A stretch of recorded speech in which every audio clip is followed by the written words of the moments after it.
बिस्मिल्लाहिर्रहमानिर्रहीम। आज तक के मुअज़्ज़ज़ नाज़रीन अस्सलाम वालेकुम। अब किस नंबर 462 मुलाहिज़ा फरमाएं। मैंने उसका दिल रखने के लिए भरपूर मुलाकात की हामी भर ली। हालांकि मेरा अंदाजा ये था कि जब तक हम लंदन से तिब्बत के लिए रवाना नहीं हो जाते, हेराल्ड थॉमस सूफिया को लंदन में दाखिल नहीं होने देगा। मैंने बरसबील जिक्र पूछ लिया, और अगर तुम्हें वहां पहुंचने में देर हो जाए तो मेरे लिए क्या हुक्म है?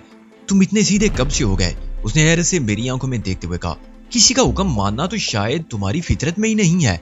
ऐसा ना कहो सूफिया, मैंने शाकी लहजे में कहा। माजवीनों की तो हर बात को मैं हुक्म समझकर उस पर अमल करने की कोशिश करता हूँ। अगर यकीन ना आए तो कभी आजमा कर देख लेना। हमारे दरमियान वो गुफ्तगू इंतहाई धीमे लहजे में हो रही थी। मैं नहीं चाहता था ये बातें साहिल के कानों तक पहुंचे, इसलिए बेहद मोहतात था। सूफिया ने कहा, तुम आजमाने का मौका फराहम करोगे तो आजमा भी लूंगी। तुम्हें किस किस्म का मौका दरकार है? मैंने पूछा। मैं इस वक्त सोफे पर बैठा हुआ था। वो अपनी जगह से उठी और मेरे करीब आ गई। फिर वॉशरूम के दरवाजे की तरफ देखते हुए सरगोशियाना अंदाज में बोली। उसके लहजे में बानी खेजी थी। मौका तो ये भी मुनासिब है। क्या कह रही हो? मैं भूखला गया। तुम जानती हो साहिल से मेरा क्या रिश्ता है? उसे क्या पता चलेगा? वो बेपरवाही से बोली। सूफिया, अगर उसने देख लिया तो अच्छा नहीं होगा। मैंने बिदक कर एक तरफ होते हुए कहा, शादी अभी हुई नहीं, वो मेरे ताकुब में आगे सिरक आई और तुमने शोरों की तरह डरना भी शुरू कर दिया है। क्या मुझे विदाई नहीं दोगे? यूं ही रूखे रूखे रुखसत कर दोगे? वो लम्हे भर को रुकी, फिर बड़े एतमाद से बोली, साहिल 5 मिनट से पहले वॉशरूम से बाहर नहीं आएगी। मैं तुमसे सिर्फ यही 5 मिनट तो मांग रही हूँ। क्या तुम मेरी ये छोटी सी ख्वाहिश पूरी नहीं कर सकते? बात खत्म करते ही वो बेबसी से मुझे देखने लगी। मुझे यूं महसूस हुआ कोई लबेदम शख्स मेरे सामने अपनी जिंदगी की आखिरी ख्वाहिश बयान कर रहा हो और बड़े हसरत भरे अंदाज में मुल्तजी हो कि मैं उसे सिर्फ एक घूंट पानी पिला दूं। वो तरलबों के साथ जिंदगी की आखिरी सांस लेना चाहता है। मैंने सूफिया की फरमाइश के सामने मुज़ाहमत तर्क करके उसकी ख्वाहिश पूरी कर दी। वो एक घूंट की तमन्नाई थी। मैंने जरूरत के समंदर से उसकी तलब को शिकम शेर कर दिया। जब साहिल लिबास तब्दील करके वॉशरूम से निकली तो मैं रेडियो कैब वालों को फोन कर रहा था। मुख्तसर गुफ्तगू के बाद मैंने उससे मामला तय कर लिया। उन्होंने बताया कि मेरी जरूरत के ऐन मुताबिक एक रेडियो कैब ठीक 2:30 बजे शालूम स्ट्रीट पर वाक़े पोस्ट ऑफिस के सामने पहुंच जाएगी। मैंने दानिस्ता कैब को बिहाई गार्डन अपार्टमेंट पर नहीं बुलाया था। मिशन के आखिरी मरहले पर एहतियात के दामन को हाथ से छोड़ना ठीक नहीं था। जब तक मैं रेडियो कैब वालों से मामला करता, सूफिया ने दोबारा साहिल के चेहरे पर काम शुरू कर दिया था। ठीक 2:05 पर सूफिया ने साहिल को फारिग कर दिया। सूफिया की मेहनत ने साहिल को हूबहू सूफिया बना दिया था। वो मेरी तरफ देखते हुए बोली, फैतान, तुम अपनी दोस्त को अच्छी तरह घुमा फिरा कर चेक कर लो। कोई कमी या कसर नजर आए तो अभी बता दो, बाद में मुझसे कोई शिकवा ना करना। आखिरी जुमला उसने बड़े मानी खेज अंदाज में अदा किया था। मेरे पास इतनी फुर्सत नहीं थी कि इस जुमले की मानी अफरीनी पर बैठा गौर करता रहता।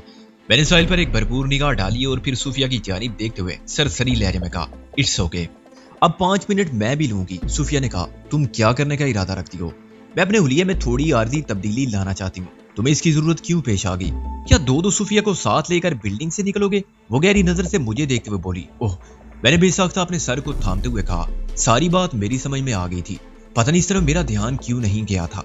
सूफिया ने साहिल को अपना हम शक्ल बना दिया था। वाकई अगर मैं एक जैसी शक्ल सूरत की 2 लड़कियों को पहलू में रखकर बाहर निकलता तो देखने वाली खारा आंख में एक सनसनीखेज ताज्जुब अंगड़ाई लेकर बेदार हो जाता। 2:20 पर हम हर काम से फारिग हो चुके थे। हमने बाहिमी मशवरात से यह फैसला किया कि 2:25 के बाद हम एक मिनट के वक्फे से इस अपार्टमेंट से निकलेंगे और अपार्टमेंट्स बिल्डिंग से बाहर आने के बाद एक साथ मिलकर शालूम स्ट्रीट की जानिब बढ़ जाएंगे, जहां मैंने रेडियो कैब को पहुंचने के लिए कहा था।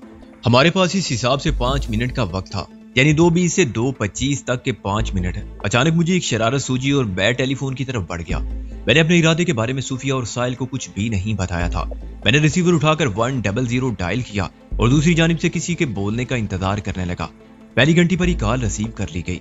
100 इमरजेंसी पुलिस हेल्पलाइन का नंबर था। राब्ता होने पर मैंने नहायत ही घबराई हुई आवाज में कहा, मैं सलमान बोल रहा हूँ। मेरा एक साथी बैगन बंगला नंबर D123 में काम करता है। उसने अभी फोन करके मुझे बताया कि वहाँ एक संगीन वारदात हो गई है। वो पुलिस को इतला करने की पोजीशन में नहीं है। आप फुर्सत में बंगला नंबर D133 में पहुंचने की कोशिश करें। दूसरी तरफ से नायत ही संजीदा लहजे में कहा गया, आप चंद सेकंड के लिए फोन बंद कर दें। मैंने रिसीवर क्रेडल कर दिया। अगले लम्हे फोन की घंटी बज उठी। मैंने रिसीवर उठाकर कान से लगाया और खामोश रहा। मिस्टर सलमान, मेरी समाज से वही आवाज टकराई जिसने चंद सेकंड पहले मुझे फोन बंद करने को कहा था। वो मुस्तफसर हुआ, बंगला नंबर D123 किस इलाके में वाक़ है? मैंने उस पोश रिहायशी इलाके का नाम बता दिया जहाँ थोड़ी देर पहले मैं एक अजीम शान कारनामा अंजाम देकर आया था। पूरी बात सुनने के बाद उसने पूछा, उस बंगले में कौन रहता है? जनरल बायरन, मैंने जवाब दिया। ओह, उसकी तासुर से भरी हुई आवाज मेरी समात तक पहुंची। आपने अपने साथी का क्या नाम बताया है? उसने पूछा। मैंने कहा बैगन। बैगन हमें फोन करने की पोजीशन में क्यों नहीं है? ये तो बंगले पर पहुंचकर आप उससे ही पूछेंगे, मैंने रूखे अंदाज में कहा।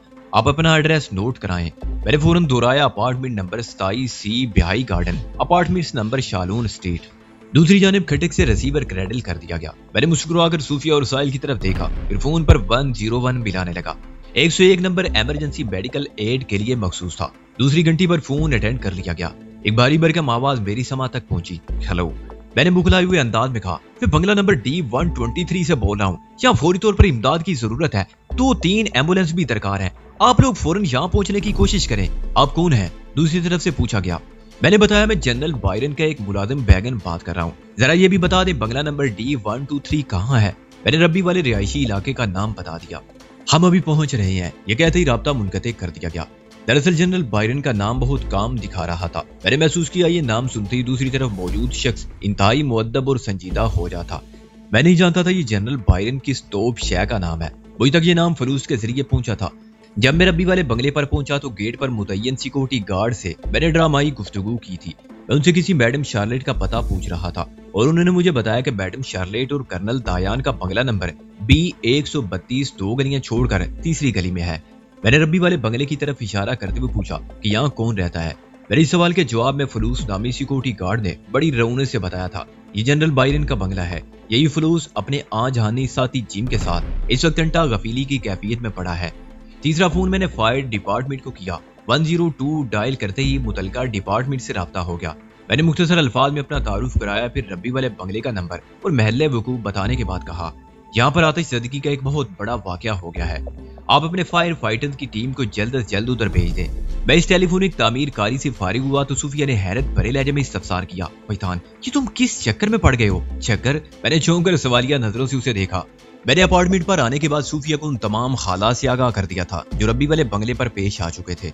वो चंद लम्हा तक खोजती हुई निगाह से मुझे देखती रही, फिर ठहरे हुए लहजे में बोली, एक बात पूछूं वजदान? एक छोड़ 10 बातें पूछ लो, मैंने फराक दिली का मुजाहरा करते हुए कहा। पता नहीं जिंदगी में फिर कभी मिल बैठने का मौका मिले या ना मिले। 10 नहीं, सिर्फ एक बात पूछूंगी। वो मेरी आंखों में देखते हुए बोली, पर शर्त है कि तुम बिल्कुल दुरुस्त जवाब दो। हाँ पूछो, मैं ठीक ठीक जवाब दूंगा। उसने पूछा, रबी मोशी हाइमन तुम्हारा दुश्मन नंबर 1 रहा है, फिर तुमने उसे जिंदा क्यों छोड़ दिया? ये कैसा अहम सवाल था जिसके लिए मेरे ज़हन में बहुत से जवाबात मौजूद थे, लेकिन वो तमाम जवाबात हर एक को नहीं दे सकता था। सूफिया से मैं चूंकि जवाब देने का वादा कर चुका था, इसलिए उसकी तसल्ली की खातिर कर दिया। रब्बी के जराइम की फहरिस्त बहुत तवील है, लिहाजा उसकी सजा को भी मुख्तसर नहीं होना चाहिए था। अगर मैं उसे मौत के घाट उतार देता तो उसकी मुश्किल आसान हो जाती। वो एक दफा मरकर जिंदगी के गमों से आजादी हासिल कर लेता, और यही मैं नहीं चाहता था।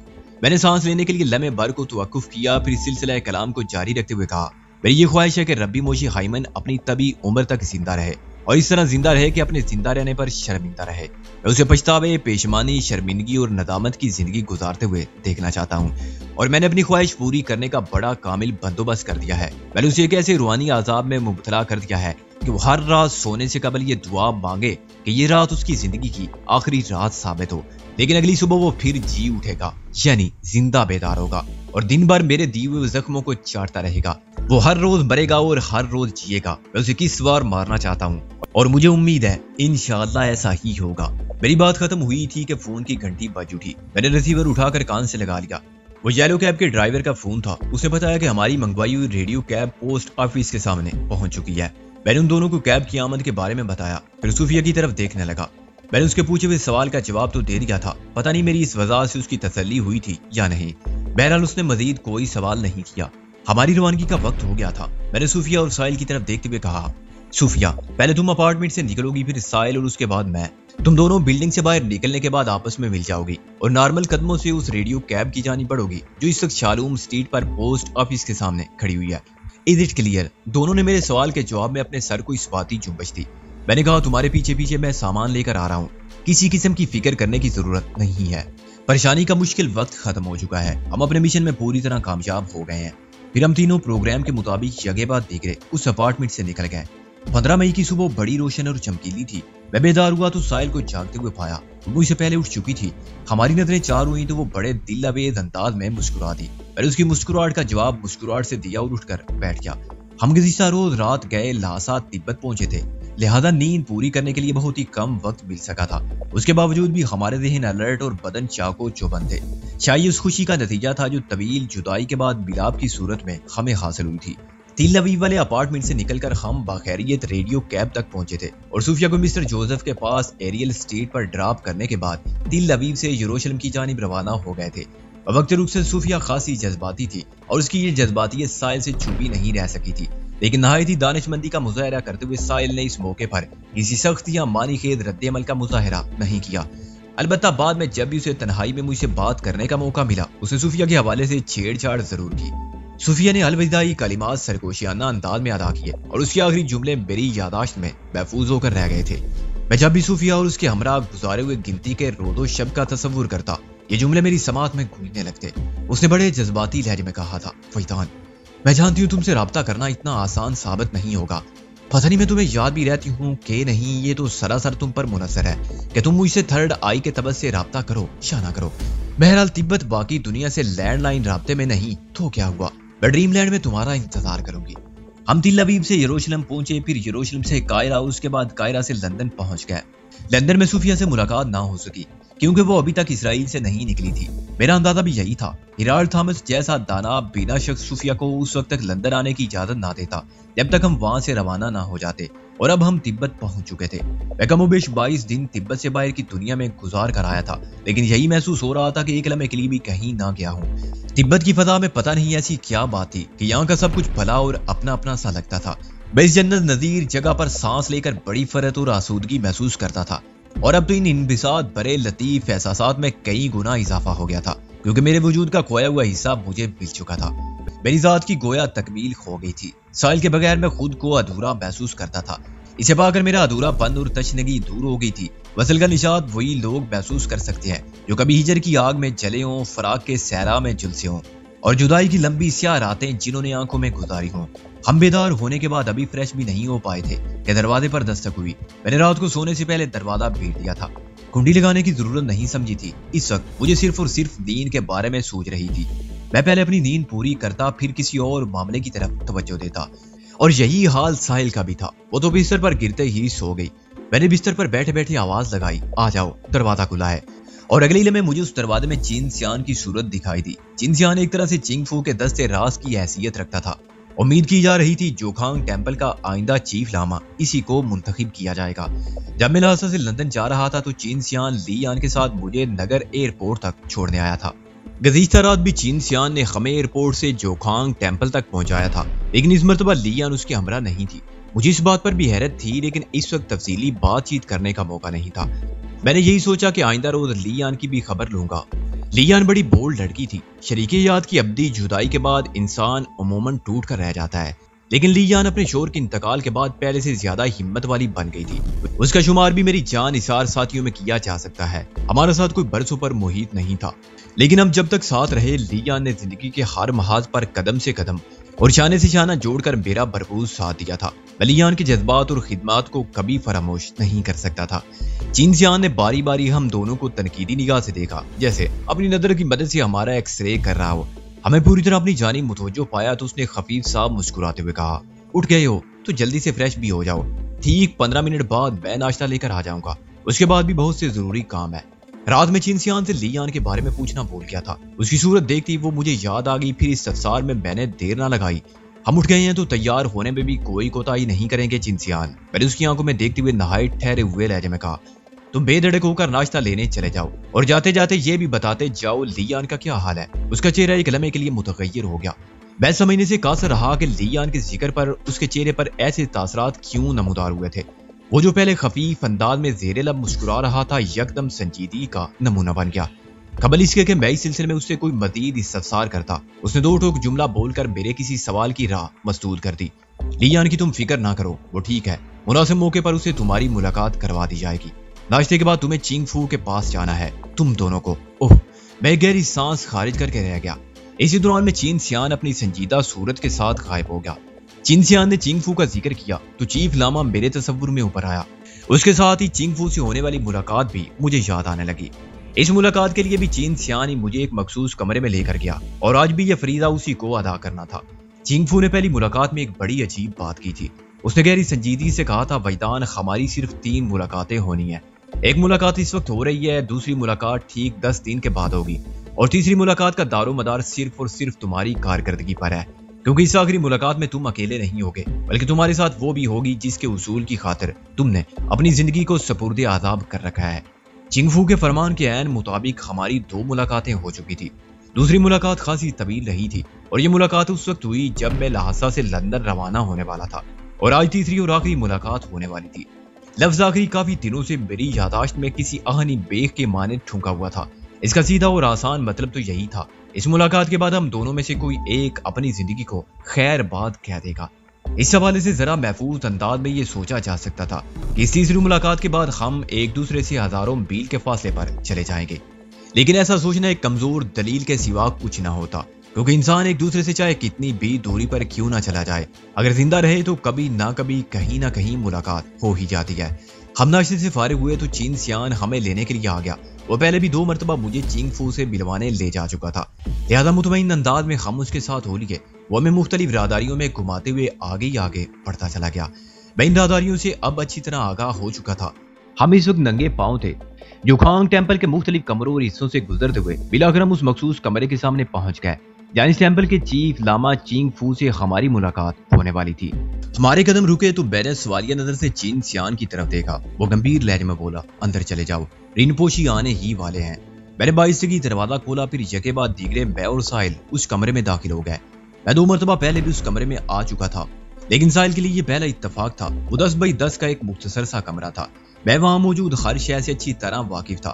کمرے کی دیواریں اور چھت زرد رنگ کی تھی۔ کمرے کے بعد حصوں میں لکڑی کا خوبصورت کام بھی ہوا تھا، اور چھت سے فرش تک 2 موٹے 24 ستون بھی بڑی شان بے نیازی سے کھڑے دکھائی دیتے تھے۔ کمرے کے فرش پر بچھے ہوئے قالین کا رنگ بھی دیواروں اور چھت کی طرح زرد تھا۔ اس بار مجھے اس چھوٹے سے کمرے میں ایک تبدیلی دکھائی دی۔ پہلے 2 دفعہ مجھے جب اس کمرے میں آنے کا اتفاق ہوا تھا تو میں نے فرش پر یا کی اون سے تیار کردہ چٹائیاں رکھی دیکھی تھی۔ ان میں سے ایک چٹائی کا رنگ نیلا اور دوسری کا سفید تھا۔ چینگ فو سے ملاقات کے وقت اسی کا اشارہ پا کر میں سفید چٹائی پر بیٹھا تھا اور وہ خود نیلی چٹائی پر براجمان ہو گیا تھا، لیکن آج اس مختصر سے کمرے میں ایک ہی بجائے 2 سفید چٹائیاں بچھائی گئی تھی۔ ہم بیٹھے نہیں بلکہ کھڑے ہو کر رینپوشی کی آمد کا انتظار کرنے لگے۔ چند لمحات کے بعد متاثر کن شخصیت کا مالک چینگ فو اس کمرے میں داخل ہوا۔ وہ مسکراتا ہوا سیدھا ہماری طرف آیا۔ ہم دونوں نے سر کی ہلکی اس باتی جنبشوں سے اسے تعظیم دی۔ اس نے آشیرواد دینے والے انداز میں ہمارے سروں پر شفقت بھرا ہاتھ پھیرا، پھر سفید چٹائیوں کی جانب اشارہ کرتے ہوئے نہایت ہی پرسکون لہجے میں بولا، بیٹھ جاؤ۔ ہم دونوں بعد اب باملاحظہ بیٹھ گئے۔ گفتگو کا آغاز اسی کی طرف سے ہوا۔ ٹھہرے ہوئے لہجے میں اس نے کہا، ویدان، سب سے پہلے میں تمہیں اس مشن کی کامیابی پر مبارکباد پیش کرتا ہوں۔ تم نے ایک ناممکن کام کر دکھایا ہے۔ میری کامیابی آپ کے تعاون اور نگرانی کی رہین منت ہے میرے محترم، میں نے معتدل انداز میں کہا۔ اگر میں آپ کی ہدایات کو فراموش کر دیتا تو شاید وہ نتائج برآمد نہ ہوتے جو کامیابی کا لازمی جز تھے۔ میں نے تو صرف آپ کے اشاروں پر عمل کیا ہے۔ تم ایک سعادت مند نوجوان، وہ دھیمے لہجے میں بولا۔ مجھے اس بات پر خوشی ہے کہ تم نے میری ہدایات کو یاد رکھا۔ میں نے کہا، میرے محترم، میں اس مشن کے آخری مرحلے پر تھوڑا جذباتی ہو گیا تھا، لہذا میرے ہاتھوں اس ذکر کی کوئی اہمیت نہیں۔ وہ قطع کلامی کرتے ہوئے بولا، تم نے جو پرفارمنس دی ہے وہ کافی سے کہیں بڑھ کر ہے۔ تبت میں قیام کرو گے تو رفتہ رفتہ تمہارے دماغ کی گرمی جاتی رہے گی۔ میں نے تمہیں پہلے بھی بتایا تھا نا، تمہارے اندر جو آتش فشاں پک رہا ہے اسے تبت ہی کی فضاؤں میں قرار آئے گا۔ اس گفتگو کے دوران میں وہ گہری نظر سے ہم دونوں کا جائزہ بھی لیتا رہا تھا۔ میں نے برسبیل ذکر پوچھ لیا، میرے محترم، میں نے ربی کے ساتھ جو سلوک کیا ہے اس سے آپ مطمئن تو ہیں نا؟ ہاں، میں بالکل مطمئن ہوں، وہ اس بات میں گردن ہلاتے ہوئے بولا۔ موت دکھا کر بیماری پر راضی کرنا اور مارنے کی بجائے ڈرا کر بگانا عقل مندی کے زمرے میں آتا ہے۔ تم نے جو کچھ بھی کیا اچھا ہی کیا۔ اگر اس شخص میں ذرا سی بھی معقولیت ہوئی تو وہ تمہارے اور تمہاری قوم کے بارے میں دشمنوں والے انداز میں نہیں سوچے گا۔ میں نے ابھی تک رین پوشی کو یہ نہیں بتایا تھا کہ میں ربی والے بنگلے پر کون کون سے کارنامے انجام دے کر آ رہا ہوں۔ اس کے باوجود بھی وہ وہاں میری کارکردگی کو سراہ رہا تھا۔ اس کا ایک ہی مطلب تھا، وہ میرے بارے میں پل پل کی خبر رکھتا تھا۔ اس نے اسرائیل والے میرے مشن کو اپنی خفیہ صلاحیت سے مانیٹر کیا تھا۔ ہمارے درمیان چند لمحات تک خاموشی چھائی رہی، پھر چینگ فو براہ راست ساحل سے مخاطب ہوتے ہوئے پوچھنے لگا، بیٹی تم خوش تو ہو نا؟ جی ہاں، میں بہت خوش ہوں، وہ گردن جھکائے دھیمے لہجے میں بولی۔ تم نے منزل مراد پانے کے لیے بہت تکالیف اٹھائی ہیں، چینگ فو نے کہا۔ बहरहाल लॉर्ड बुद्धा की मेहरबानी से तुम अपने मकसद में कामयाब हो गई हो। अब तुम दोनों के एक होने से कोई रोक नहीं सकता। मैंने तुम्हारी शादी के लिए मुकम्मल इंतजामात कर दिए हैं, लेकिन बस एक छोटी सी रुकावट हायल है जिसे तुम दोनों ने मिलकर दूर करना है। वो ड्रामाई अंदाज में खामोश हुआ तो हम दोनों ने इस जराई अंदाज में चौंक कर उसकी तरफ देखा। मैं सवाल करने से बाज ना आया। मेरे मोहतरम, आप किस रुकावट का जिक्र कर रहे हैं? वो चलने में खामोश रहकर बड़ी गहरी नजर से मुझे देखता रहा। मैं तसब्बुब का शिकार हो गया। पता नहीं उसने कौन सा इंकशाफ करने के लिए वो गंभीर अंदाज अपनाया था। जब वो बोला तो मामला साफ हो गया। तुम दोनों मेरे लिए मेरे बच्चों की तरह हो। वो नहायत ही संजीदगी से बोला। मेरे नजदीक एक शादी खुशी का नाम है। मैं तुम्हें शादी के बाद खुश और कामयाब देखने का ख्वाहिशमंद हूँ। चुनाचे मेरे ख्याल में एक कामयाब और मिसाली शादी के लिए तुम दोनों का हम मजहब होना जरूरी है। ओह, बेसाख्ता में एक गहरी सांस खारिज करके रह गया। साहिल ने तशवीश भरी नजर से मेरी तरफ देखा, ताहम मुंह से कुछ ना बोली। उसके कुछ ना बोलने के बावजूद भी मैं समझ गया कि इस वक्त उसके जहन में कौन सी क़यामत बरपा थी। चिंगफू की बात अगरचे हर लिहाज से माकूल थी, लेकिन इस माकूल बात ने मेरे जहन को भी पूरी तरह हिला कर रख दिया था। ये तो किसी भी सूरत मुमकिन नहीं था कि मैं अपना मजहब तब्दील कर लेता। इसी दौरान में चिंगफू मुसलसल सवालिया नजर से बारी बारी हम दोनों के चेहरों को टटोल रहा था। मुझे यूं महसूस हुआ जैसे वो मेरी सोच पढ़ रहा हो। मैंने मुखलाहट अमेज अंदाज में उसकी तरफ देखा। वो बैक वक्त हम दोनों से मुखातिब होते हुए मुस्तफसर हुआ। वहीदान, बताओ, क्या तुम साहिल को पाने के लिए बुद्ध इज़्म में आ रहे हो? फिर वो साहिल की जानी मुतवज्जो हुआ। बेटी, क्या तुम इस बंधन को अटूट बनाने के लिए मुसलमान होने को तैयार हो? मैंने भी सवालिया नजर से साहिल की तरफ देखा। मैंने तो अभी तक चिंगफू के सवाल का जवाब नहीं दिया था, लेकिन इस सिलसिले में साहिल ने एक लम्हे की ताकीर को भी गुनाह अजीम तस्वुर किया और इज़रारी लहजे में बोली। मेरे मोहतरम, आप मजहब की तब्दीली के सिलसिले में वहीदान से कोई सवाल ना करें। मैं अपना फैसला सुना रही हूँ। मैं इसकी खातिर मुसलमान होने को तैयार हूँ। जब मैंने वहीदान की ख्वाहिश पर अपना नाम धन्नों से बदल कर साहिल रख लिया है, तो मैं मजहब तब्दील करने की कुर्बानी भी दे सकती हूँ। मेरे सीने से एक आसूदा और इत्मीनान भरी सांस खारिज हुई। साहिल ने अपना अटल फैसला सुनाकर मुझे एक बहुत बड़ी आजमाइश से दो चार होने से बचा लिया था। वो वाकई मुझे दिल की गहराइयों से चाहती थी।